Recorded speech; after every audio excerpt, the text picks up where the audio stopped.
El retrato de Dorian Gray. Novela de Oscar Wilde. Audiolibro ofrecido por Página Oscura. No olvides dar like y suscribe. Capítulo 8. Era más de mediodía cuando se despertó. Su ayuda de cámara había entrado varias veces de puntillas en la habitación, preguntándose qué hacía dormir hasta tan tarde a su amo. Dorian tocó finalmente la campanilla, y Víctor apareció sin hacer ruido con una taza de té y un montón de cartas en una bandejita de porcelana de Sèvres. Luego descorrió las cortinas de satén color oliva, con forro azul irisado, que cubrían las 3 altas ventanas de la alcoba. «El señor ha dormido muy bien esta noche», dijo, sonriendo. «¿Qué hora es, Víctor?», preguntó Dorian, todavía medio despierto. «La 1:15, señor». «¿Qué tarde ya?». Se sentó en la cama y, después de tomar unos sorbos de té, se ocupó del correo. Una de las cartas era de Lord Henry, y la habían traído a mano por la mañana. Dorian vaciló un momento y luego terminó por apartarla. Las demás las abrió distraídamente. Contenían la usual colección de tarjetas, invitaciones para cenar, entradas para exposiciones privadas, programas de conciertos con fines benéficos y otras cosas parecidas que llueven todas las mañanas sobre los jóvenes de la buena sociedad durante la temporada. Había también una factura considerable por un juego de utensilios de aseo Luis XV de plata repujada, factura que Dorian no se había atrevido aún a reexpedir a sus tutores, personas extraordinariamente chapadas a la antigua, incapaces de comprender que vivimos en una época en la que ciertas cosas innecesarias son nuestras únicas necesidades. También encontró varias comunicaciones, redactadas en términos muy corteses, de los prestamistas de Jermyn Street, ofreciéndose a adelantarle cualquier cantidad de dinero sin molestas esperas y a unas tasas de interés sumamente razonables. Al cabo de unos 10 minutos Dorian se levantó y, echándose por los hombros una lujosa bata de lana de cachemira con bordados en seda, entró en el cuarto de baño con suelo de ónice. El agua fresca lo despejó después de las muchas horas de sueño. Parecía haber olvidado lo sucedido el día anterior. Una vaga sensación de haber participado en alguna extraña tragedia se le pasó por la cabeza 1 o 2 veces, pero con la irrealidad de un sueño. En cuanto se hubo vestido, entró en la biblioteca y se sentó a tomar un ligero desayuno francés, servido sobre una mesita redonda, próxima a la ventana abierta. Hacía un día maravilloso. El aire tibio parecía cargado de especias. Una abeja entró por la ventana y zumbó alrededor del cuenco color azul con motivos de dragones que, lleno de rosas amarillas, tenía delante. Dorian se sintió perfectamente feliz. De repente, su mirada se posó sobre el biombo situado delante del retrato y se estremeció. ¿El señor tiene frío?, preguntó el ayuda de cámara, colocando una tortilla sobre la mesita. ¿Cierro la ventana? Dorian negó con un movimiento de cabeza. No tengo frío, murmuró. ¿Era cierto todo lo que recordaba? ¿Había cambiado de verdad el retrato? ¿O le había hecho ver su imaginación una expresión malvada donde solo había un gesto alegre? Era imposible que un lienzo cambiara. Absurdo. Sería una excelente historia que contarle a Basil algún día. Le haría sonreír. Sin embargo, qué preciso era el recuerdo. Primero en la confusa penumbra y luego en el luminoso amanecer, había visto el toque de crueldad en los labios contraídos. Casi temió que llegara el momento en que el criado abandonase la biblioteca. Sabía que cuando se quedara solo tendría que examinar el retrato. Le daba miedo enfrentarse con la certeza. Cuando, después de traer el café y los cigarrillos, Víctor se volvió para marcharse, Dorian sintió un absurdo deseo de decirle que se quedara. Mientras la puerta se cerraba tras él, lo llamó. Víctor se detuvo, esperando instrucciones. Dorian se lo quedó mirando unos instantes. «No estoy para nadie», dijo, acompañando las palabras con un suspiro. Víctor hizo una inclinación de cabeza y desapareció.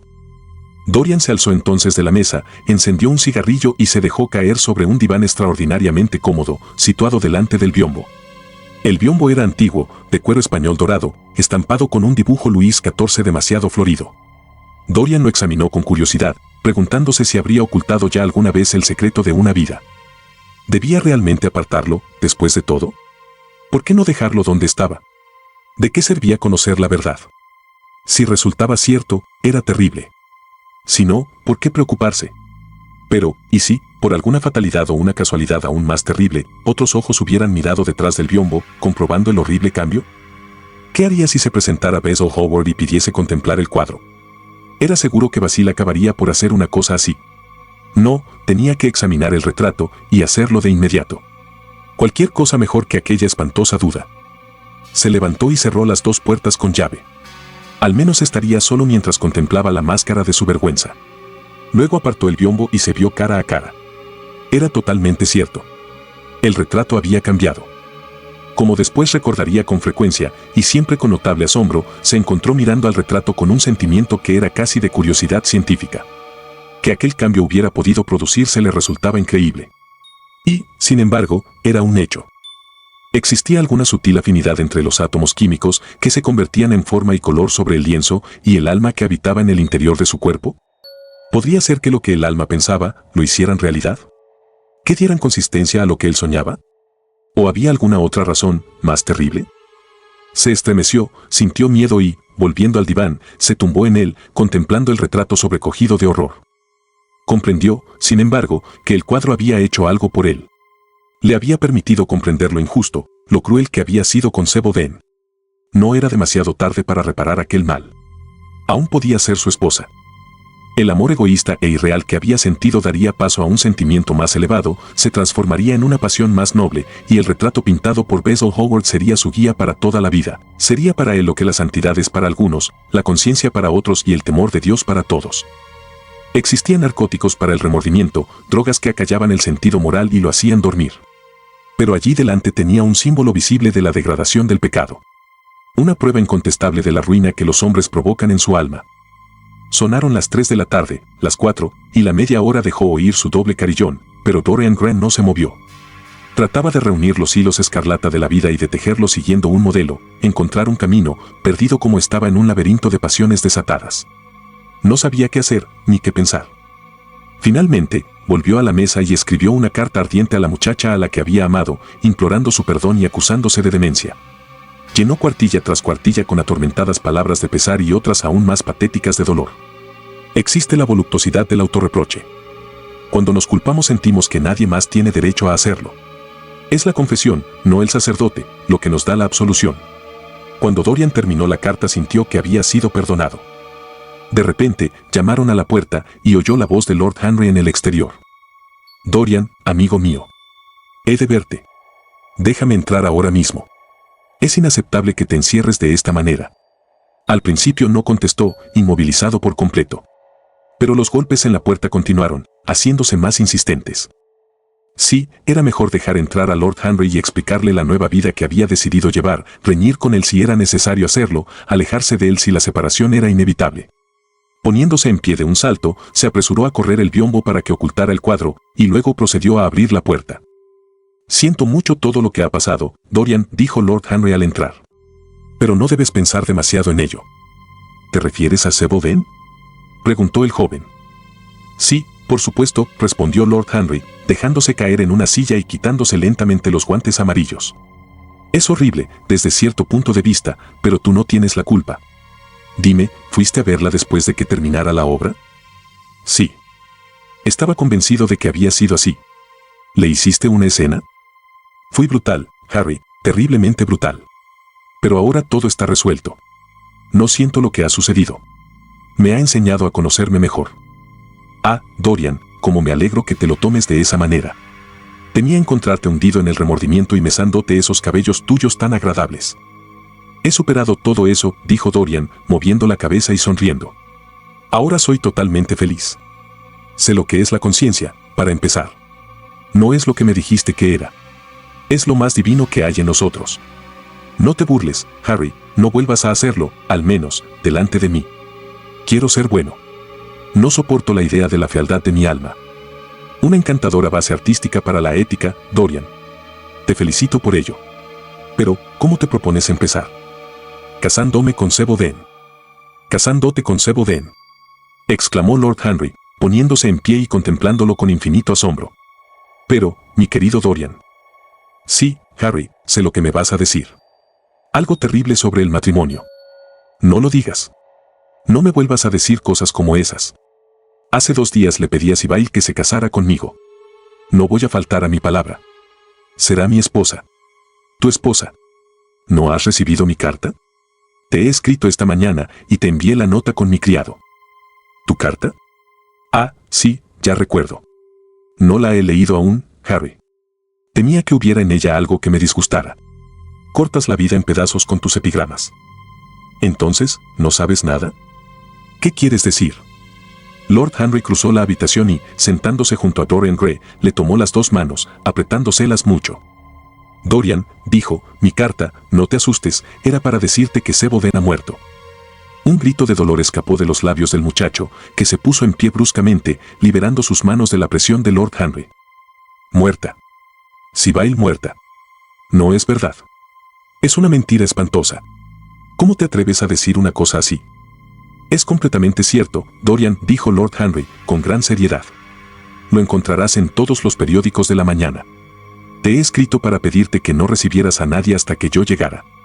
Habrá una investigación, por supuesto, pero no debes verte mezclado en ella. En París, cosas como esa ponen de moda a un hombre.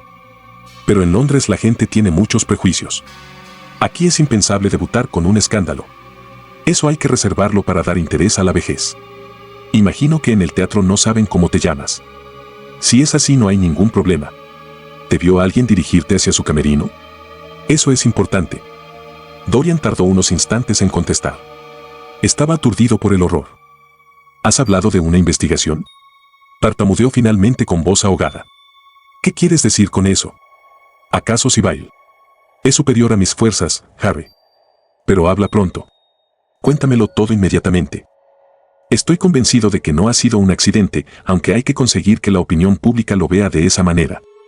Parece que cuando salía del teatro con su madre, alrededor de las 12:30 más o menos, dijo que había olvidado algo en el piso de arriba. Esperaron algún tiempo por ella, pero no regresó. Finalmente la encontraron muerta, tumbada en el suelo de su camerino. Había tragado algo por equivocación, alguna cosa terrible que usan en los teatros. No sé qué era, pero tenía ácido prúsico o carbonato de plomo. Imagino que era ácido prúsico, porque parece haber muerto instantáneamente. ¡Qué cosa tan atroz, Harry!, exclamó el muchacho. Sí, verdaderamente trágica, desde luego, pero tú no debes verte mezclado en ello. He visto en el estándar que tenía 17 años. Yo la hubiera creído aún más joven. Tenía tal aspecto de niña y parecía una actriz con tan poca experiencia. Dorian, no debes permitir que este asunto te altere los nervios. Cenarás conmigo y luego nos pasaremos por la ópera. Esta noche canta la Patti y estará allí todo el mundo. Puedes venir al palco de mi hermana. Irá con unas amigas muy elegantes. De manera que he asesinado a Seboden, dijo Dorian Gray, hablando a medias consigo mismo, como si le hubiera cortado el cuello con un cuchillo. Pero no por ello las rosas son menos hermosas. Ni los pájaros cantan con menos alegría en mi jardín. Y esta noche cenaré contigo, y luego iremos a la ópera y supongo que acabaremos la velada en algún otro sitio. Qué extraordinariamente dramática es la vida. Si todo esto lo hubiera leído en un libro, Harry, creo que me habría hecho llorar. Sin embargo, ahora que ha sucedido de verdad, y que me ha sucedido a mí, parece demasiado prodigioso para derramar lágrimas. Aquí está la primera carta de amor apasionada que he escrito en mi vida. Es bien extraño que mi primera carta de amor esté dirigida a una muchacha muerta. ¿Tienen sentimientos, me pregunto, esos blancos seres silenciosos a los que llamamos los muertos? ¿Puede Sibyl sentir, entender o escuchar? Ah, Harry, como la amaba hace muy poco. Pero ahora me parece que han pasado años. Lo era todo para mí. Luego llegó aquella noche horrible, ayer, en la que actuó tan espantosamente mal y en la que casi se me rompió el corazón. Me lo explicó todo. Era terriblemente patético. Pero no me conmovió en lo más mínimo. Me pareció una persona superficial. Aunque luego ha sucedido algo que me ha dado miedo. No puedo decirte qué, pero ha sido terrible. Y decidí volver con Sibyl. Comprendí que me había portado mal con ella. Y ahora está muerta. Dios del cielo, Harry. ¿Qué voy a hacer? No sabes en qué peligro me encuentro, y no hay nada que pueda mantenerme en el camino recto. Sibyl lo hubiera conseguido. No tenía derecho a quitarse la vida. Se ha portado de una manera muy egoísta. Mi querido Dorian, respondió Lord Henry, sacando un cigarrillo de la pitillera y luego un estuche para cerillas con baño de oro. La única manera de que una mujer reforme a un hombre es aburriéndolo tan completamente que pierda todo interés por la vida. Si te hubieras casado con esa chica, habrías sido muy desgraciado. Por supuesto la hubieras tratado amablemente. Siempre se puede ser amable con las personas que no nos importan nada. Pero habría descubierto enseguida que solo sentías indiferencia por ella. Y cuando una mujer descubre eso de su marido, o empieza a vestirse muy mal o lleva sombreros muy elegantes que tiene que pagar el marido de otra mujer. Y no hablo del faux pas social, que habría sido lamentable, y que, por supuesto, yo no hubiera permitido, pero te aseguro que, de todos modos, el asunto habría sido un fracaso de principio a fin. Imagino que sí, murmuró el muchacho, paseando por la habitación, horriblemente pálido. Pero pensaba que era mi deber. No es culpa mía que esta espantosa tragedia me impida actuar correctamente. Recuerdo que en una ocasión dijiste que existe una fatalidad ligada a las buenas resoluciones, y es que siempre se hacen demasiado tarde. Las mías, desde luego. Las buenas resoluciones son intentos inútiles de modificar leyes científicas. No tienen otro origen que la vanidad. Y el resultado es absolutamente nulo.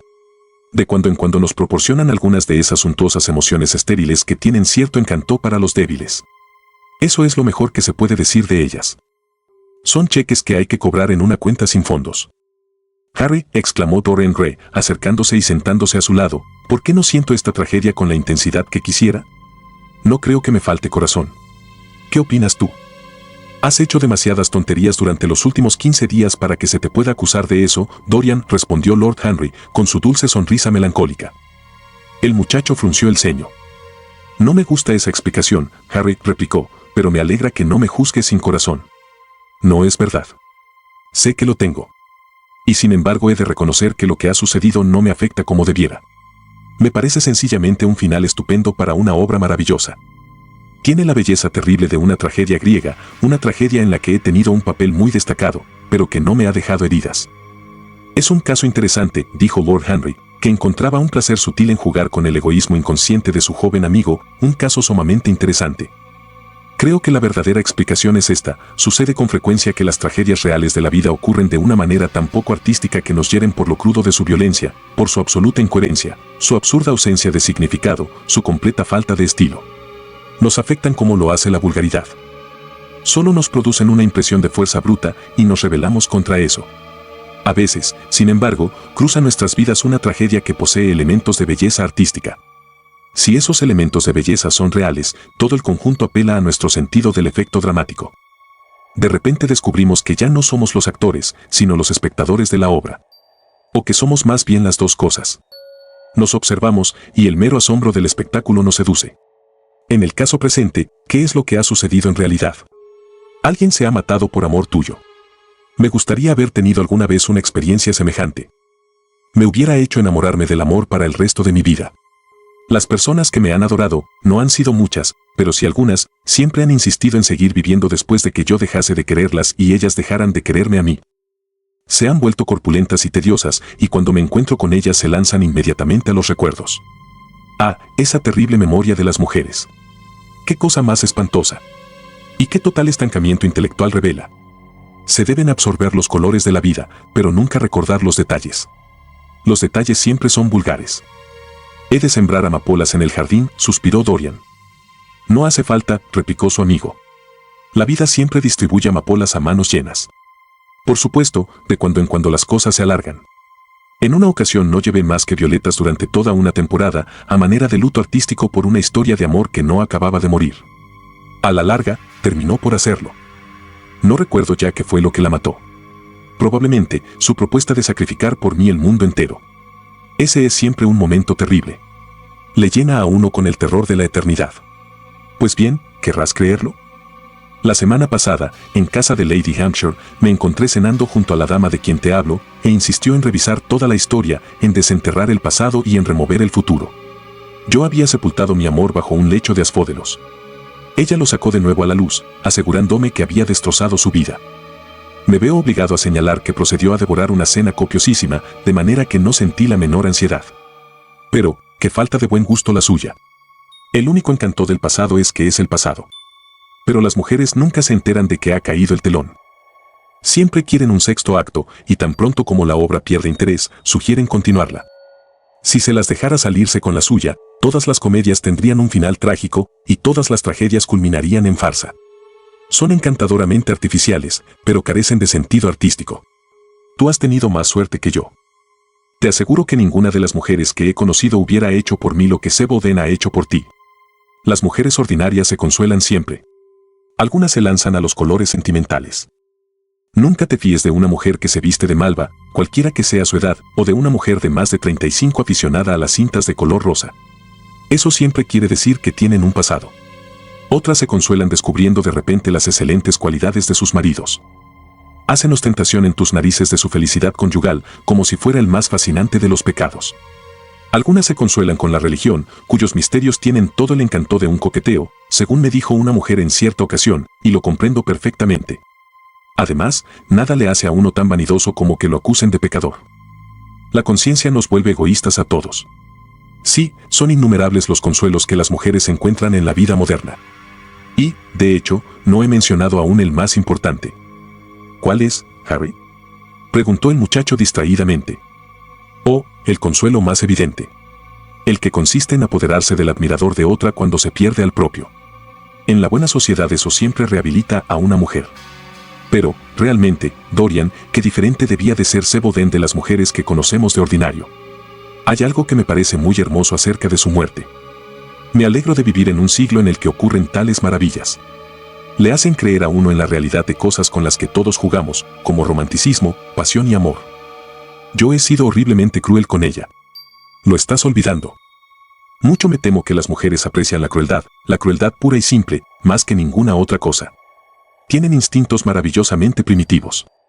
Las hemos emancipado, pero siguen siendo esclavas en busca de dueño. Les encanta que las dominen. Estoy seguro de que estuviste espléndido. No te he visto nunca enfadado de verdad, aunque me imagino el aspecto tan delicioso que tenías. Y, después de todo, anteayer me dijiste algo que me pareció entonces puramente caprichoso, pero que ahora considero absolutamente cierto y que encierra la clave de todo lo sucedido. ¿Qué fue eso, Harry? Me dijiste que para ti Seboden representaba a todas las heroínas novelescas, que una noche era Desdémona y otra Julieta, que si moría como Julieta, volvía a la vida como Imogen. Nunca resucitará ya, murmuró el muchacho, escondiendo la cara entre las manos. No, nunca más. Ha interpretado su último papel. Pero debes pensar en esa muerte solitaria en un camerino de oropel como un extraño pasaje espeluznante de una tragedia jacobea, como una maravillosa escena de Webster, de Ford o de Cyril Turner. Esa muchacha nunca ha vivido realmente, de manera que tampoco ha muerto de verdad. Para ti, al menos, siempre ha sido un sueño, un fantasma que revoloteaba por las obras de Shakespeare y las hacía más encantadoras con su presencia, un caramillo con el que la música de Shakespeare sonaba mejor y más alegre. En el momento en que tocó la vida real, desapareció el encanto, la vida la echó a perder, y Sibyl murió. Lleva duelo por Ofelia, si quieres. Cúbrete la cabeza con cenizas porque Cordelia ha sido estrangulada. Clama contra el cielo porque ha muerto la hija de Brabantio. Pero no malgastes tus lágrimas por Seboden. Era menos real que todas ellas. Hubo un momento de silencio. La tarde se oscurecía en la biblioteca. Mudas, y con pies de plata, las sombras del jardín entraron en la casa. Los colores desaparecieron cansadamente de los objetos. Después de algún tiempo Dorian realzó los ojos. Me has explicado a mí mismo, Harry murmuró, con algo parecido a un suspiro de alivio. Aunque sentía lo que has dicho, me daba miedo, y no era capaz de decírmelo. Qué bien me conoces. Pero no vamos a hablar más de lo sucedido. Ha sido una experiencia maravillosa. Eso es todo. Me pregunto si la vida aún me reserva alguna otra cosa tan extraordinaria. La vida te lo reserva todo, Dorian. No hay nada que no seas capaz de hacer, con tu maravillosa belleza. Pero supongamos, Harry, que me volviera ojeroso y viejo y me llenara de arrugas. ¿Qué sucedería entonces? Ah, dijo Lord Henry, poniéndose en pie para marcharse, en ese caso, mi querido Dorian, tendrías que luchar por tus victorias. De momento, se te arrojan a los pies. No, tienes que seguir siendo como eres. Vivimos en una época que lee demasiado para ser sabia y que piensa demasiado para ser hermosa. No podemos pasarnos sin ti. Y ahora más vale que te vistas y vayamos en coche al club. Ya nos hemos retrasado bastante. Creo que me reuniré contigo en la ópera. Estoy demasiado cansado para comer nada. ¿Cuál es el número del palco de tu hermana? -27, me parece. Está en el primer piso. Encontrarás su nombre en la puerta. Pero lamento que no cenes conmigo. No me siento capaz, dijo Dorian distraídamente, aunque te estoy terriblemente agradecido por todo lo que me has dicho. Eres sin duda mi mejor amigo. Nadie me ha entendido nunca como tú. Solo estamos al comienzo de nuestra amistad, respondió Lord Henry, estrechándole la mano. Hasta luego. Te veré antes de las 9:30, espero. No te olvides de que canta la Patty. Cuando se cerró la puerta de la biblioteca, Dorian retocó la campanilla y pocos minutos después apareció Víctor con las lámparas y bajó los estores. Dorian esperó con impaciencia a que se fuera. Tuvo la impresión de que tardaba un tiempo infinito en cada gesto. Tan pronto como se hubo marchado, corrió hacia el biombo, retirándolo. No se había producido ningún nuevo cambio. El retrato había recibido antes que él la noticia de la muerte de Sibyl. Era consciente de los sucesos de la vida a medida que se producían. La disoluta crueldad que desfiguraba las delicadas líneas de la boca había aparecido, sin duda, en el momento mismo en que la muchacha bebió el veneno, fuera el que fuese. ¿O era indiferente a los resultados? ¿Simplemente se enteraba de lo que sucedía en el interior del alma? No sabría decirlo, pero no perdía la esperanza de que algún día pudiera ver cómo el cambio tenía lugar delante de sus ojos, estremeciéndose al tiempo que lo deseaba. Pobre Sibyl. Qué romántico había sido todo. ¿Cuántas veces había fingido en el escenario la muerte que había terminado por tocarla, llevándosela consigo? ¿Cómo habría interpretado aquella última y terrible escena? ¿Lo habría maldecido mientras moría? No, había muerto de amor por él, y el amor sería su sacramento a partir de entonces.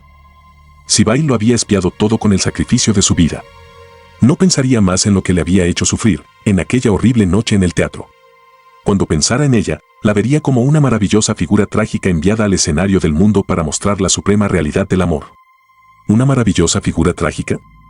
Los ojos se le llenaron de lágrimas al recordar su aspecto infantil, su atractiva y fantasiosa manera de ser y su tímida gracia palpitante. Apartó apresuradamente aquellos recuerdos y volvió a mirar el cuadro. Comprendió que había llegado de verdad el momento de elegir. ¿O acaso la elección ya estaba hecha? Sí, la vida había decidido por él, la vida y su infinita curiosidad personal sobre la vida. Eterna juventud, pasión infinita, sutiles y secretos placeres, violentas alegrías y pecados aún más violentos, no quería prescindir de nada. El retrato cargaría con el peso de la vergüenza, eso era todo. Un sentimiento de dolor le invadió al pensar en la profanación que aguardaba al hermoso rostro del retrato. En una ocasión, en adolescente burla de Narciso, había besado, o fingido besar, aquellos labios pintados que ahora le sonreían tan cruelmente. Día tras día había permanecido delante del retrato, maravillándose de su belleza, casi le parecía a veces enamorado de él. ¿Cambiaría ahora cada vez que se diera a algún capricho? Iba a convertirse en un objeto monstruoso y repugnante que habría de esconderse en una habitación cerrada con llave, lejos de la luz del sol que con tanta frecuencia había convertido en oro deslumbrante la ondulada maravilla de sus cabellos. ¡Qué perspectiva tan terrible! Por un momento pensó en rezar para que cesara la espantosa comunión que existía entre el cuadro y él. El cambio se había producido en respuesta a una plegaria, quizás en respuesta a otra volviese a quedar inalterable. Y, sin embargo, ¿quién, que supiera algo sobre la vida, renunciaría al privilegio de permanecer siempre joven, por fantástica que esa posibilidad pudiera ser o por fatídicas que resultaran las consecuencias? Además, ¿estaba realmente en su mano controlarlo? ¿Había sido una oración la causa del cambio? ¿Podía existir quizá alguna razón científica? Si el pensamiento influía sobre un organismo vivo, ¿no cabía también que ejerciera esa influencia sobre cosas muertas e inorgánicas? Más aún, no era posible que, sin pensamientos ni deseos conscientes, cosas externas a nosotros vibraran en unión con nuestros estados de ánimo y pasiones, átomo llamando a átomo en un secreto amor de extraña afinidad.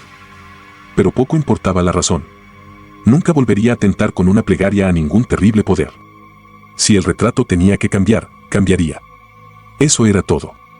¿Qué necesidad había de profundizar más? Porque sería un verdadero placer examinar el retrato. Podría así penetrar hasta en los repliegues más secretos de su alma. El retrato se convertiría en el más mágico de los espejos. De la misma manera que le había descubierto su cuerpo, también le revelaría el alma.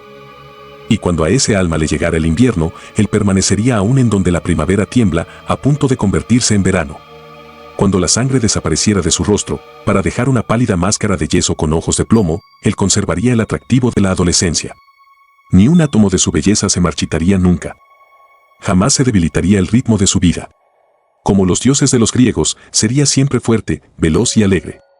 ¿Qué importaba lo que le sucediera a la imagen coloreada del lienzo? Él estaría a salvo. Eso era lo único que importaba. Volvió a colocar el biombo en su posición anterior, delante del retrato, sonriendo al hacerlo, y entró en el dormitorio, donde ya le esperaba su ayuda de cámara. Una hora después se encontraba en la ópera, y Lord Henry se inclinaba sobre su silla. Capítulo 9. Cuando estaba desayunando a la mañana siguiente, el criado hizo entrar a Basil Hallward. «Me alegro de haberte encontrado, Dorian», dijo el pintor con entonación solemne. «Vine a verte anoche, y me dijeron que estabas en la ópera. Comprendí que no era posible. Pero siento que no dijeras a dónde ibas en realidad. Pasé una velada horrible, temiendo a medias que a una primera tragedia pudiera seguirle otra. Creo que deberías haberme telegrafiado cuando te enteraste de lo sucedido. Lo leí casi por casualidad en la última edición del Globe que encontré en el club. Vine aquí de inmediato y sentí mucho no verte. No sé cómo explicarte cuánto lamento lo sucedido. Me hago cargo de lo mucho que sufres. Pero, ¿dónde estabas? ¿Fuiste a ver a la madre de esa muchacha? Por un momento pensé en seguirte hasta allí. Daban la dirección en el periódico. Un lugar en Euston Road, ¿no es eso? Pero tuve miedo de avivar un dolor que no me era posible aliviar. Pobre mujer. ¿En qué estado debe encontrarse? Y su única hija. ¿Qué ha dicho sobre lo sucedido? Mi querido Basil, ¿cómo quieres que lo sepa? Murmuró Dorian Gray, bebiendo un sorbo de pálido vino blanco de una delicada copa de cristal veneciano, adornada con perlas de oro, con aire de aburrirse muchísimo. Estaba en la ópera. Deberías haber ido allí. Conocí a Lady Gwendolen, la hermana de Harry. Estuvimos en su palco. Es absolutamente encantadora, y la Patty cantó divinamente. No hables de cosas horribles. Basta con no hablar de algo para que no haya sucedido nunca. Como dice Harry, el hecho de expresarlas es lo que da realidad a las cosas. Aunque quizá deba mencionar que no era hija única. Existe un varón, un muchacho excelente, según creo. Pero no se dedica al teatro. Es marinero o algo parecido. Y ahora háblame de ti y de lo que estás pintando. Fuiste a la ópera, exclamó Hallward, hablando muy despacio, la voz estremecida por el dolor. Fuiste a la ópera mientras el cadáver de Seboden yacía en algún sórdido lugar. ¿Eres capaz de hablarme de lo encantadoras que son otras mujeres y de la maravillosa voz de la Patty, antes de que la muchacha a la que amabas disponga siquiera de la paz de un sepulcro donde descansar? ¿Acaso no sabes los horrores que aguardan a ese cuerpo suyo todavía tan blanco? Basta. No estoy dispuesto a escucharlo, exclamó Dorian, poniéndose en pie con brusquedad. No me hables de esas cosas. Lo que está hecho, está hecho. Lo pasado, pasado está. ¿Al día de ayer le llamas el pasado? ¿Qué tiene que ver el lapso de tiempo transcurrido? Solo las personas superficiales necesitan años para desechar una emoción. Un hombre que es dueño de sí mismo pone fin a un pesar tan fácilmente como inventa un placer. No quiero estar a merced de mis emociones. Quiero usarlas, disfrutarlas, dominarlas. Eso que dices es horrible, Dorian. Algo te ha cambiado completamente. Sigues teniendo el mismo aspecto que el maravilloso muchacho que, día tras día, venía a mi estudio para posar. Pero entonces eras una persona sencilla, espontánea y afectuosa. Eras la criatura más íntegra de la tierra. Ahora, no sé qué es lo que te ha sucedido. Hablas como si no tuvieras corazón, como si fueras incapaz de compadecerte. Es la influencia de Harry. Lo veo con toda claridad. El muchacho enrojeció y, llegándose hasta la ventana, contempló durante unos instantes el verdor fulgurante del jardín, bañado de sol. Es mucho lo que le debo a Harry, dijo por fin, más de lo que te debo a ti. Tú solo me enseñaste a ser vanidoso. Sin duda estoy siendo castigado por ello, o lo seré algún día. No entiendo lo que dices, Basil, exclamó Dorian Gray, volviéndose. Tampoco sé lo que quieres. ¿Qué es lo que quieres? Quiero al Dorian Gray cuyo retrato pinté en otro tiempo, dijo el artista con tristeza. Quitado la vida. Cielo santo. ¿Se sabe a ciencia cierta? Exclamó Hallward, mirando horrorizado a su amigo. Mi querido Basil, ¿no pensarás que ha sido un vulgar accidente? Por supuesto que se ha suicidado. El hombre de más edad se cubrió la cara con las manos. «¡Qué cosa tan terrible!», murmuró, el cuerpo entero sacudido por un estremecimiento. «No», dijo Dorian Gray, «no tiene nada de terrible. Es una de las grandes tragedias románticas de nuestra época. Por regla general, los actores llevan una vida bien corriente. Son buenos maridos, o esposas fieles, o algo igualmente tedioso. Ya sabes a qué me refiero, virtudes de la clase media y todas esas cosas. Qué diferente era Sibyl, que ha vivido su mejor tragedia. Fue siempre una heroína. La última noche que actuó, la noche en que tú la viste, su interpretación fue mala porque había conocido la realidad del amor. Cuando conoció su irrealidad, murió, como podría haber muerto Julieta. Volvió de nuevo a la esfera del arte. Había algo de mártir en ella. Su muerte tiene toda la patética inutilidad del martirio, toda su belleza desperdiciada. Pero, como iba diciendo, no debes pensar que no he sufrido. Si hubieras venido ayer en cierto momento, hacia las 5:30, quizá, o las 6:45, me habrías encontrado llorando. Incluso Harry, que estaba aquí y fue quien me trajo la noticia, no se dio cuenta de lo que me sucedía. Sufrí inmensamente. Luego el sufrimiento acabó. No puedo repetir una emoción. Nadie puede, excepto las personas sentimentales. Y tú eres terriblemente injusto, Basil. Vienes aquí a consolarme. Es muy de agradecer. Me encuentras consolado y te enfureces. Bien por las personas compasivas. Me haces pensar en una historia que me contó Harry acerca de cierto filántropo que se pasó 20 años tratando de rectificar un agravio o de cambiar una ley injusta, no recuerdo exactamente de qué se trataba.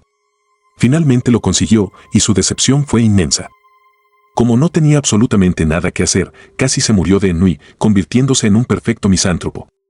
Y además, mi querido Basil, si realmente quieres consolarme, enséñame más bien a olvidar lo que ha sucedido o a verlo desde el ángulo artístico más conveniente.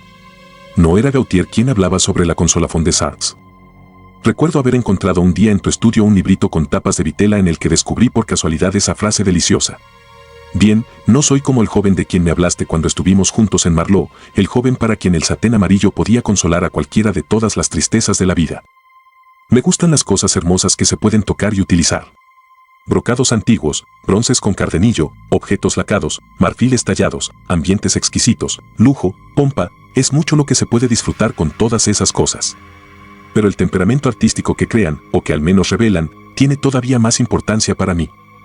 Convertirse en el espectador de la propia vida, como dice Harry, es escapar a sus sufrimientos. Ya sé que te sorprende que te hable de esta manera. No te has dado cuenta de cómo he madurado. No era más que un colegial cuando me conociste.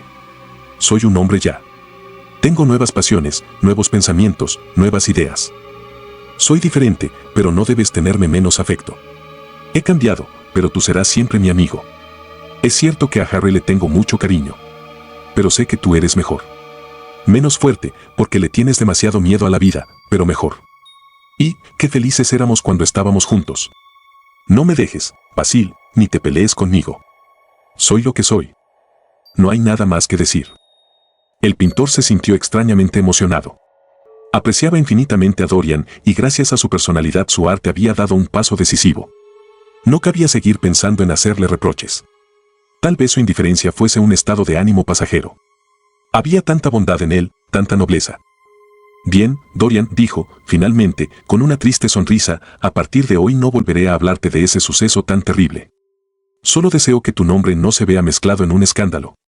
La investigación judicial se celebra esta tarde. ¿Te han convocado? Dorian negó con la cabeza, y una expresión de fastidio pasó por su rostro al oír mencionar la palabra investigación. Todo aquel asunto tenía algo de vulgar y de tosco. No saben cómo me llamo, respondió. ¿Tampoco ella? Solo mi nombre de pila, y estoy seguro de que nunca se lo dijo a nadie.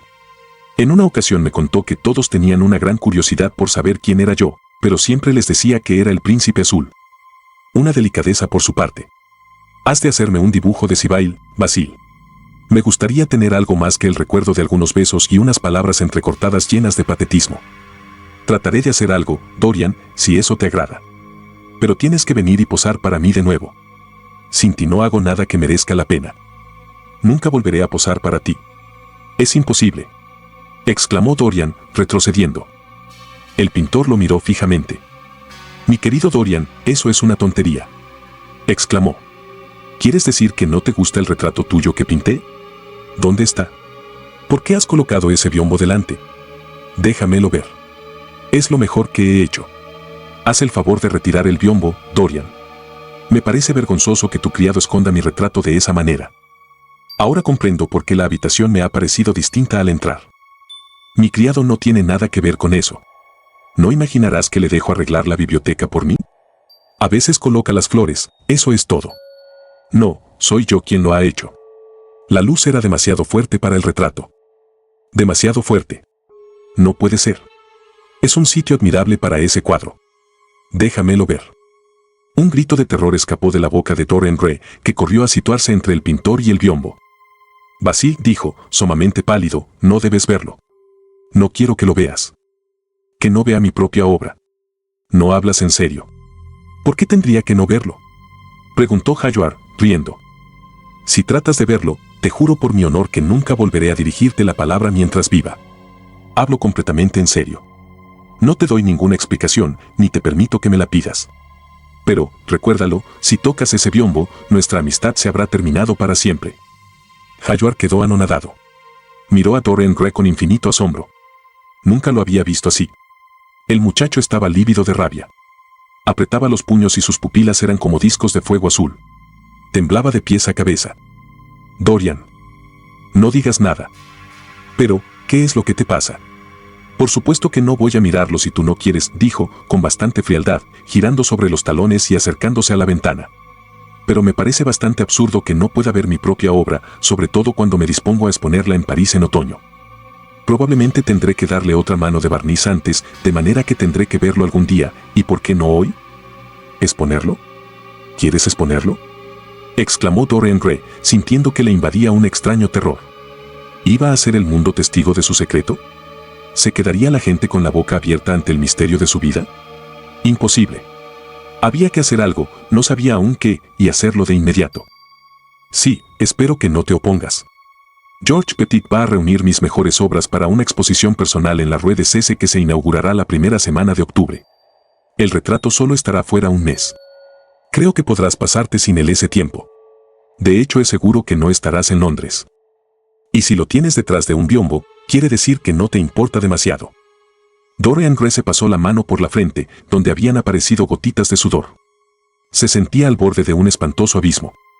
Hace un mes me dijiste que no lo expondrías nunca, exclamó. ¿Por qué has cambiado de idea? Las personas que presumís de coherentes sois tan caprichosas como todo el mundo. La única diferencia es que vuestros caprichos carecen de sentido. No es posible que lo hayas olvidado, me aseguraste con toda la solemnidad del mundo que nada te impulsaría a mandarlo a ninguna exposición. Y a Harry le dijiste exactamente lo mismo. Se detuvo de repente y apareció en sus ojos un brillo especial. Recordó que Lord Henry le había dicho en una ocasión, medio en serio medio en broma, si quieres pasar un cuarto de hora insólito, haz que Basil te cuente porque no quiere exponer tu retrato. A mí me lo contó, y fue toda una revelación. Sí, quizá también Basil tuviera su secreto. ¿Y si tratara de interrogarlo? Basil, le dijo, acercándose mucho y mirándolo fijamente a los ojos, los dos tenemos un secreto. Hazme saber el tuyo y yo te contaré el mío. ¿Qué razón tenías para negarte a exponer el retrato? El pintor se estremeció a su pesar. Si te lo dijera, quizá disminuyera el aprecio que me tienes, y sin duda alguna te reirías de mí. Me resulta insoportable que suceda cualquiera de esas dos cosas. Si no quieres que vuelva a ver el cuadro, lo acepto. Siempre puedo mirarte a ti. Si quieres que mi mejor obra permanezca oculta para el mundo, me doy por satisfecho. Tu amistad es más importante para mí que la fama o la reputación. No, Basil, me lo tienes que contar, insistió Dorian Gray. Creo que tengo derecho a saberlo, el sentimiento de terror había desaparecido, sustituido por la curiosidad. Estaba decidido a descubrir el misterio de Basil Hawthorne. Vamos a sentarnos, Dorian, dijo el pintor con gesto preocupado. Siéntate y respóndeme a una sola pregunta. ¿Has notado algo peculiar en el cuadro? Algo que probablemente no advertiste en un primer momento, pero que se te ha revelado de repente. Basil, exclamó el muchacho, agarrándose a los brazos del sillón con manos temblorosas y mirándolo con ojos más llenos de miedo que de sorpresa. Ya veo que sí. No digas nada. Espera a escuchar lo que tengo que decir. Desde el momento en que te conocí, tu personalidad ha tenido sobre mí la más extraordinaria de las influencias. Has dominado mi alma, mi cerebro, mis energías. Te convertiste en la encarnación tangible de ese ideal nunca visto cuyo recuerdo obsesiona a los artistas como un sueño inefable. Te idolatraba. Sentía celos de todas las personas con las que hablabas. Te quería para mí solo. Solo era feliz cuando estaba contigo. Y cuando te alejabas de mí seguías presente en mi arte. Por supuesto nunca te hice saber nada de todo eso. Hubiera sido imposible. No lo habrías entendido. Apenas lo entendía yo. Solo sabía que había visto la perfección cara a cara, y que, ante mis ojos, el mundo se había convertido en algo maravilloso, demasiado maravilloso, quizá, porque en una adoración tan desmesurada existe un peligro, el peligro de perderla, no menos grave que el de conservarla. Pasaron semanas y semanas, y yo estaba cada día más absorto en ti. Luego sucedió algo nuevo. Te había dibujado como Paris con una primorosa armadura, y como Adonis con capa de cazador y lanza bruñida. Coronado con flores de loto en la proa de la falúa de Adriano, mirando hacia la otra orilla sobre las verdes aguas turbias del Nilo. Inclinado sobre un estanque inmóvil en algún bosque griego, habías visto en la plata silenciosa del agua la maravilla de tu propio rostro. Y todo había sido, como conviene al arte, inconsciente, ideal y remoto. Un día fatídico, pienso a veces, decidí pintar un maravilloso retrato tuyo tal como eres, no con vestiduras de edades muertas, sino con tu ropa y en tu época. No sé si fue el realismo del método o la maravilla misma de tu personalidad, que se me presentó entonces sin intermediarios, sin niebla ni velo. Pero sé que mientras trabajaba en él, con cada pincelada, con cada toque de color me parecía estar revelando mi secreto. Sentí miedo de que otros advirtieran mi idolatría. Comprendí que había dicho demasiado, que había puesto demasiado de mí en aquel cuadro. Decidí entonces no permitir que el retrato se expusiera nunca en público. Tú te molestaste un poco, pero no te diste cuenta de todo lo que significaba para mí. Harry, a quien le hablé de ello, se rió de mí. Pero no me importó. Cuando el cuadro estuvo terminado, y me quedé a solas con él, sentí que yo tenía razón. Luego, a los pocos días, el lienzo abandonó mi estudio, y tan pronto como me libré de la intolerable fascinación de su presencia, me pareció absurdo imaginar que hubiera algo especial en él, aparte del hecho de que tú eras muy bien parecido y de que yo era capaz de pintar. Incluso ahora no puedo por menos de pensar que es un error creer que la pasión que se siente durante la creación aparece de verdad en la obra creada. El arte es siempre más abstracto de lo que imaginamos. La forma y el color solo nos hablan de sí mismos, eso es todo. Con frecuencia me parece que el arte esconde al artista mucho más de lo que lo revela. De manera que cuando recibí la invitación de París decidí hacer de tu retrato la pieza principal de mi exposición. Nunca se me ocurrió que te negaras.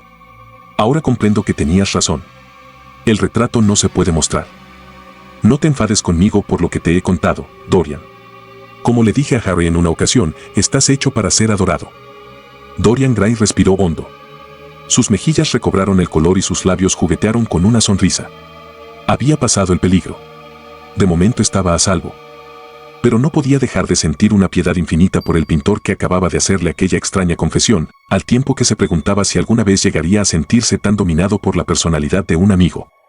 Lord Henry tenía el encanto de ser muy peligroso. Pero nada más. Era demasiado inteligente y demasiado cínico para que nadie sintiera por él un afecto apasionado. ¿Habría alguna vez alguien que suscitara en él, en Dorian Gray, tan extraña idolatría? ¿Era esa una de las cosas que le reservaba la vida? Me parece extraordinario, Dorian, prosiguió Hallward, que hayas descubierto mi secreto en el retrato. ¿Lo has visto de verdad? Vi algo en él, respondió el joven, algo que me pareció sumamente curioso. Bien, ahora ya no te importará que lo vea, ¿no es cierto? Dorian negó con un movimiento de cabeza. No me pidas eso, Basil. No puedo permitir que veas ese cuadro cara a cara. Pero llegará algún día en que sí. Nunca. Bien, quizás estés en lo cierto. Me despido de ti. Has sido la única persona que de verdad ha influido en mi arte. Si he hecho algo que merezca la pena, te lo debo a ti. Ah. No sabes lo que me ha costado decirte todo lo que te he dicho. Mi querido Basil, respondió Dorian, ¿qué es lo que me has contado? Simplemente que te parecía que me admirabas demasiado. Eso ni siquiera llega a ser un cumplido. No era mi intención hacerte un cumplido. Ha sido una confesión. Ahora que ya la he hecho, tengo la impresión de haber perdido algo de mí mismo. Quizá nunca se deba traducir en palabras un sentimiento de adoración. Ha sido una confesión muy decepcionante. ¿Qué esperabas, Dorian? No has visto ninguna otra cosa en el cuadro, ¿no es cierto? ¿Había algo más que ver? No, no había nada más. ¿Por qué lo preguntas? Pero no debes hablar de adoración. No tiene sentido. Tú y yo somos amigos, y hemos de seguir siéndolo siempre. Tienes a Harry, dijo el pintor con tristeza. Ah, Harry, exclamó el muchacho con una carcajada. Harry se pasa los días diciendo cosas increíbles y las veladas haciendo cosas improbables. Exactamente la clase de vida que me gustaría llevar. Pero de todos modos no creo que fuese en busca de Harry cuando tuviera problemas. Creo que iría antes a verte a ti. ¿Volverás a posar para mí? Imposible. Destrozas mi vida de artista negándote.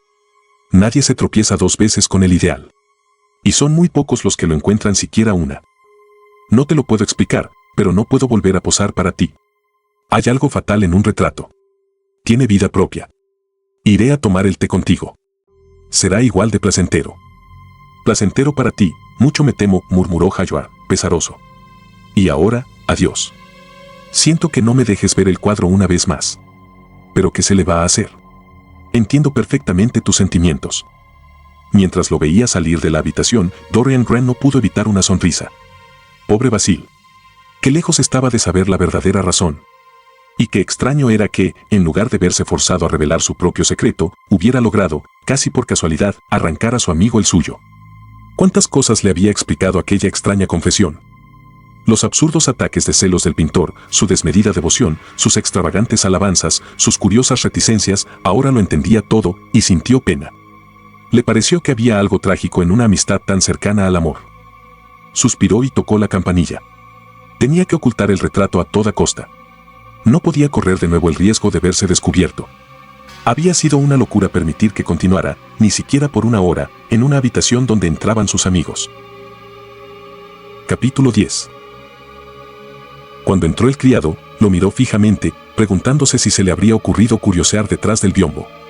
Absolutamente impasible, Víctor esperaba sus órdenes. Dorian encendió un cigarrillo y se acercó al espejo. En él vio reflejado con toda claridad el rostro del ayuda de cámara, máscara perfecta de servilismo. No había nada que temer por aquel lado. Pero enseguida pensó que más le valía estar en guardia. Con voz reposada, le encargó decirle al ama de llaves que quería verla y que después fuese a la tienda del marquista y le pidiese que enviara a 2 de sus hombres al instante. Le pareció que mientras salía de la habitación, la mirada de Víctor se desviaba hacia el biombo. ¿O era imaginación suya? Al cabo de un momento, con su vestido negro de seda y mitones de hilo a la vieja usanza cubriéndole las manos, la señora Leaf entró, apresurada, en la biblioteca. Dorian le pidió la llave del aula. ¿La antigua aula, señor Dorian?, exclamó el ama de llaves. Pero si está llena de polvo. Tengo que limpiar y poner orden antes de dejarle entrar. No se la puede ver tal como está, no señor. No quiero que ponga usted orden, Liv. Solo quiero la llave. Lo que usted diga, señor, pero se llenará de telarañas. Hace casi 5 años que no se abre, desde que murió su señoría. Dorian puso mala cara al oír hablar de su abuelo. Tenía muy malos recuerdos suyos. No importa, dijo. Solo quiero verla, eso es todo. Deme la llave. Y aquí la tiene, dijo la anciana, repasando el contenido de su manojo de llaves con manos trémulamente inseguras. Esta es. La sacaré enseguida. ¿No pensará usted vivir allí, tan cómodo como está aquí? No, no, exclamó Dorian, algo irritado. Muchas gracias, Liv. Eso es todo. El ama de llaves tardó aún unos momentos en retirarse, extendiéndose sobre algún detalle del gobierno de la casa. Dorian suspiró y le dijo que lo administrara todo como mejor le pareciera. Finalmente se marchó, deshaciéndose en sonrisas. Al cerrarse la puerta, Dorian se guardó la llave en el bolsillo y recorrió la biblioteca con la mirada. Sus ojos se detuvieron en un amplio cubrecama de satén morado con bordados en oro que su abuelo había encontrado en un convento próximo a Bolonia. Sí, serviría para envolver el horrible lienzo. Quizás se había utilizado más de una vez como mortaja. Ahora tendría que ocultar algo con una corrupción peculiar, peor que la de los muertos, algo que engendraría horrores sin por ello morir nunca. Lo que los gusanos eran para el cadáver, serían sus pecados para la imagen pintada en el lienzo, destruyendo su apostura y devorando su gracia. Lo mancharían, convirtiéndolo en algo vergonzoso. Y sin embargo aquella cosa seguiría viva, viviría siempre. Dorian se estremeció y durante unos instantes lamentó no haberle contado a Basil la verdadera razón para esconder el retrato. El pintor le hubiera ayudado a resistir la influencia de Lord Henry y otra, todavía más venenosa, que procedía de su propio temperamento. En el amor que Basil le profesaba, porque se trataba de verdadero amor, no había nada que no fuera noble e intelectual. No era la simple admiración de la belleza que nace de los sentidos y que muere cuando los sentidos se cansan. Era un amor como el que habían conocido Miguel Ángel y Montaigne y Winckelmann y el mismo Shakespeare. Sí, Basil podría haberlo salvado. Pero ya era demasiado tarde. El pasado siempre se podía aniquilar. Arrepentimiento, rechazo u olvido podían hacerlo. Pero el futuro era inevitable. Había en él pasiones que encontrarían su terrible encarnación, sueños que harían real la sombra de su perversidad. Dorian retiró del sofá la gran tela morada y oro que lo cubría y, con ella en las manos, pasó detrás del biombo. ¿Se había degradado aún más el rostro del lienzo? Le pareció que no había cambiado, la repugnancia que le inspiraba, sin embargo, iba en aumento. Cabellos de oro, ojos azules, labios encendidos, todo estaba allí. Tan solo la expresión era distinta. Le asustó su crueldad. Comparado con lo que él descubría allí de censura y de condena, cuán superficiales los reproches de Basil acerca de Seboden. Superficiales y anodinos. Su alma misma lo miraba desde el lienzo llamándolo a juicio. Dolorosamente afectado, Dorian arrojó la lujosa mortaja sobre el cuadro. Mientras lo hacía, llamaron a la puerta. Salió de detrás del biombo cuando entraba el criado. «Señor, han llegado esas personas». Dorian sintió que tenía que deshacerse de Víctor lo antes posible. No debía saber a dónde se llevaba el cuadro. Había algo malicioso en él y en sus ojos brillaba el cálculo y la traición. Sentándose en el escritorio, redactó velozmente una nota para Lord Henry, pidiéndole que le mandara alguna lectura y recordándole que habían quedado en verse a las 8:15. Espere la respuesta, le dijo al ayuda de cámara al tenderle la misiva, y haga pasar aquí a esos hombres. 2 o 3 minutos después se oyó de nuevo llamar a la puerta, y el señor Hubbard en persona, el famoso marquista de South Audley Street, entró con un joven ayudante de aspecto más bien tosco. El señor Hubbard era un hombrecillo de tez colorada y patillas rojas, cuyo entusiasmo por el arte quedaba atemperado por la persistente falta de recursos de la mayoría de los artistas que con él se relacionaban. En principio nunca abandonaba su tienda. Esperaba a que los clientes fuesen a verlo. Pero siempre hacía una excepción en favor del señor Gray. Había algo en Dorian que seducía a todo el mundo. Verlo ya era un placer. ¿Qué puedo hacer por usted, señor Gray?, dijo, frotándose las manos, rollizas y pecosas. He pensado que sería para mí un honor venir en persona. Acabo de adquirir un marco que es una joya. En una subasta. Florentino antiguo. Creo que viene de Fontil. Maravillosamente adecuado para un tema religioso, señor Gray. Siento mucho que se haya tomado tantas molestias, señor Hubbard. Iré desde luego a su establecimiento para ver el marco, aunque últimamente no me interesa demasiado la pintura religiosa, pero en el día de hoy solo se trata de subir un cuadro a lo más alto de la casa. Pesa bastante, y por eso he pensado en pedirle que me prestara a un par de hombres. No es ninguna molestia, señor Gray. Es una alegría para mí serle de utilidad. ¿Cuál es la obra de arte? Esta, replicó Dorian Gray, apartando el biombo. ¿Podrá usted moverlo, con la tela que lo cubre, tal como está? No quiero que se roce por las escaleras. No hay ninguna dificultad, dijo el afable marquista, empezando, con la ayuda de su subordinado, a descolgar el cuadro de las largas cadenas de bronce de las que estaba suspendido. Y ahora, señor Gray, ¿dónde tenemos que llevarlo? Le mostraré el camino, señor Hubbard, si es tan amable de seguirme. O quizás sea mejor que vaya usted delante. Mucho me temo que la habitación está en lo más alto de la casa. Iremos por la escalera principal, que es más ancha. Mantuvo la puerta abierta para dejarlos pasar, salieron al vestíbulo e iniciaron la ascensión por la escalera. La barroca ornamentación del marco había hecho que el retrato resultase muy voluminoso y, de cuando en cuando, pese a las obsequiosas protestas del señor Hubbard, a quien horrorizaba, como le sucede a todos los verdaderos comerciantes. La idea de que un caballero haga algo útil, Dorian intentaba echarles una mano. No se puede decir que sea demasiado ligero, dijo el marquista con voz entrecortada cuando llegaron al último descansillo, procediendo a secarse la frente. Me temo que pesa bastante, murmuró Dorian, mientras, con la llave que le había entregado la señora Liv, abría la puerta de la estancia que iba a guardar el extraño secreto de su vida y a ocultar su alma a los ojos de los hombres. Hacía más de 4 años que no entraba allí, aunque en otro tiempo la hubiera utilizado como cuarto de juegos primero y más adelante como sala de estudio. Habitación amplia y bien proporcionada, el difunto Lord Kelso la había construido especialmente para el nieto al que siempre había detestado por el notable parecido con su madre y también por otras razones, y al que quería mantener lo más lejos posible. A Dorian le pareció que había cambiado muy poco. Allí estaba el enorme casone italiano, con sus paneles cubiertos de fantásticas pinturas y sus deslustradas molduras doradas, en cuyo interior se había escondido de pequeño con tanta frecuencia.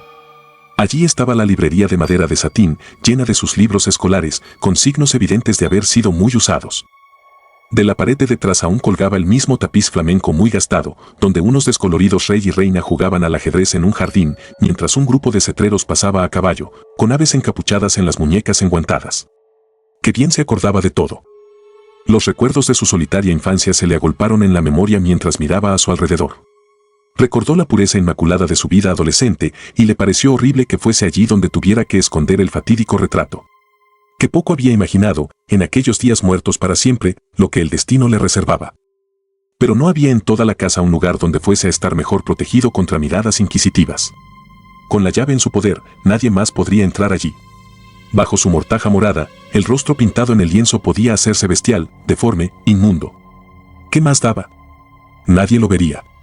Ni siquiera él. ¿Por qué tendría que contemplar la odiosa corrupción de su alma? Conservaría la juventud, eso bastaba. Y, además, ¿no cabía la posibilidad de que algún día nacieran en él sentimientos más nobles? No había razón para pensar en un futuro vergonzoso. Quizá el amor pudiera cruzarse en su vida, purificándolo y protegiéndolo de aquellos pecados que ya parecían agitársele en la carne y el espíritu, aquellos curiosos pecados todavía informes cuya indeterminación misma les prestaba sutileza y atractivo. Tal vez, algún día, el rictus de crueldad habría desaparecido de la delicada boca y él estaría en condiciones de mostrar al mundo la obra maestra de Basil Hallward. No, eso era imposible. Hora a hora, semana a semana, la criatura del lienzo envejecería. Quizá evitara la fealdad del pecado, pero no la de la edad. Las mejillas se descarnarían y se harían flácidas. Amarillas patas de gallo aparecerían en torno a ojos apagados. El cabello perdería su brillo, la boca se abriría o se le caerían las comisuras, dando al rostro una expresión estúpida o grosera, como sucede con las bocas de los ancianos. Y la garganta se le llenaría de arrugas, las manos de venas azuladas, el cuerpo se le torcería, como sucediera con el de su abuelo, tan severo con él en su adolescencia. Había que esconder el cuadro. No cabía otra solución. Haga el favor de traerlo aquí, señor Hubbard, dijo con voz cansada, volviéndose. Siento haberle hecho esperar tanto. Estaba pensando en otra cosa.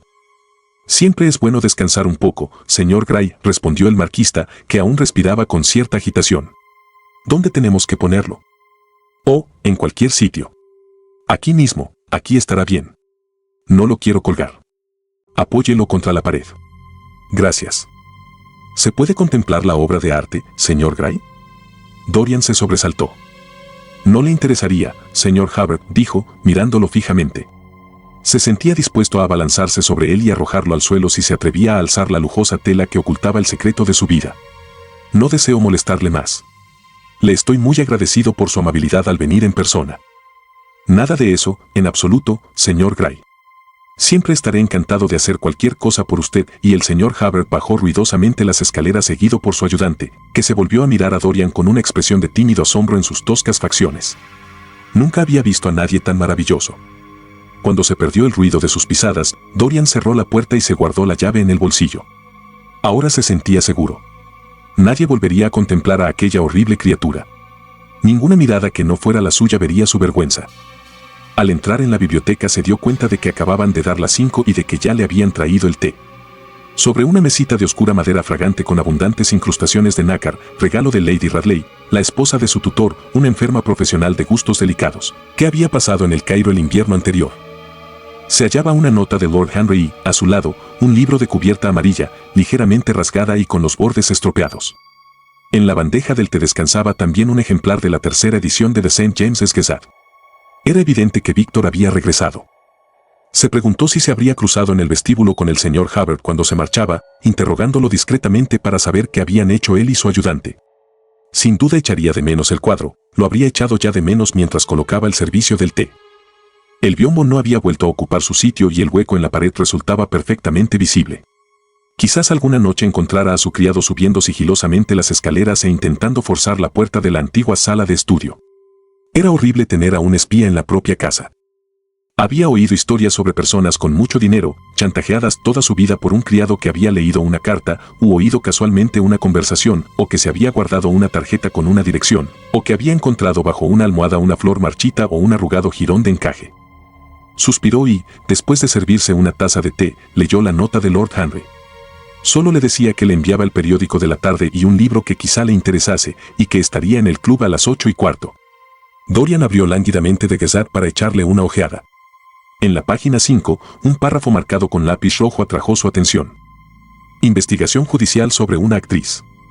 Esta mañana, en Bow Tavern, Hoxton Road, el señor Danby, coroner del distrito, ha llevado a cabo una investigación acerca de la muerte de Seb Oden, joven actriz recientemente contratada por el Royal Theatre de Oberon. El veredicto ha sido de muerte accidental. Son muchas las muestras de condolencia que ha recibido la madre de la desaparecida, que se ha mostrado muy afectada por los hechos durante su testimonio personal, al que ha seguido el del Dr. Birrell, autor del examen post-mortem de la fallecida. Dorian frunció el entrecejo y, rasgando el periódico en dos, cruzó la habitación y se deshizo de los trozos. Qué desagradable era todo ello. Y cómo la fealdad contribuía a hacer más reales las cosas. Se sintió un tanto molesto con Lord Henry por haberle enviado aquella noticia. Y desde luego era una estupidez que la hubiera señalado con lápiz rojo. Víctor podía haberla leído. Sabía inglés más que suficiente para hacerlo. Quizá lo había hecho y empezaba a sospechar algo. ¿Qué más daba, de todos modos? ¿Qué tenía que ver Dorian Gray con la muerte de Seb Oden? No había nada que temer. Él no la había matado. Contempló el libro que Lord Henry le enviaba. Se preguntó qué sería. Fue hacia la mesita octogonal de color perla, que siempre le había parecido obra de unas extrañas abejas egipcias que trabajasen la plata, tomó el volumen, se dejó caer en un sillón y empezó a pasar las páginas. A los pocos minutos le había capturado por completo. Se trataba del libro más extraño que había leído nunca. Se diría que los pecados del mundo, exquisitamente vestidos y acompañados por el delicado sonar de las flautas, pasaban ante sus ojos como una sucesión de cuadros vivos. Cosas que había soñado confusamente se hicieron realidad de repente. Cosas que nunca había soñado empezaron a revelársele poco a poco. Era una novela sin argumento y con un solo personaje, ya que se trataba, en realidad, de un estudio psicológico de cierto joven parisino que empleó la vida tratando de experimentar en el siglo XIX todas las pasiones y maneras de pensar pertenecientes a los siglos anteriores al suyo, resumiendo en sí mismo, por así decirlo, los diferentes estados de ánimo por los que había pasado el espíritu del mundo, y que amó, por su misma artificialidad, esos renunciamientos a los que los hombres llaman erróneamente virtudes, al igual que las rebeldías naturales a las que los prudentes llaman pecados. El libro estaba escrito en un estilo curiosamente ornamental, gráfico y oscuro al mismo tiempo, lleno de argot y de arcaísmos, de expresiones técnicas y de las complicadas perífrasis que caracterizan la obra de algunos de los mejores artistas de la escuela simbolista francesa. Había en él metáforas tan monstruosas como orquídeas y con la misma sutileza de color. Se describía la vida de los sentidos con el lenguaje de la filosofía mística. A veces era difícil saber si se estaba leyendo la descripción de los éxtasis de algún santo medieval o las morbosas confesiones de un pecador moderno. Era un libro venenoso. El denso olor del incienso parecía desprenderse de sus páginas y turbar el cerebro. La cadencia misma de las frases, la sutil monotonía de su música, tan lleno como estaba de complejos estribillos y de movimientos elaboradamente repetidos, produjo en la mente de Dorian Gray, al pasar de capítulo en capítulo, algo semejante a una ensoñación. Una enfermedad del sueño que le hizo no darse cuenta de que iba cayendo el día y creciendo las sombras. Limpio de nubes y atravesado por una estrella solitaria, un cielo de color cobre verdoso resplandecía del otro lado de las ventanas. Dorian siguió leyendo con su pálida luz hasta que ya no pudo seguir. Luego, después de que el ayuda de cámara le hubiera recordado varias veces que se estaba haciendo tarde, se puso en pie y, trasladándose a la habitación vecina, dejó el libro en la mesa florentina que siempre estaba junto a su cama y empezó a vestirse para la cena. Casi eran las 9 cuando llegó al club, donde encontró a Lord Henry, solo, en una habitación que se utilizaba por las mañanas como sala de estar, con aire de infinito aburrimiento. «Lo siento, Harry», exclamó el muchacho, «pero en realidad has tenido tú la culpa. El libro que me has prestado es tan fascinante que se me ha pasado el tiempo volando». «Sí, me pareció que te gustaría», replicó su anfitrión, levantándose del asiento. «No he dicho que me guste, Harry. He dicho que me fascina. Hay una gran diferencia». «Ah, ¿ya has hecho ese descubrimiento?», murmuró Lord Henry, mientras se dirigían hacia el comedor.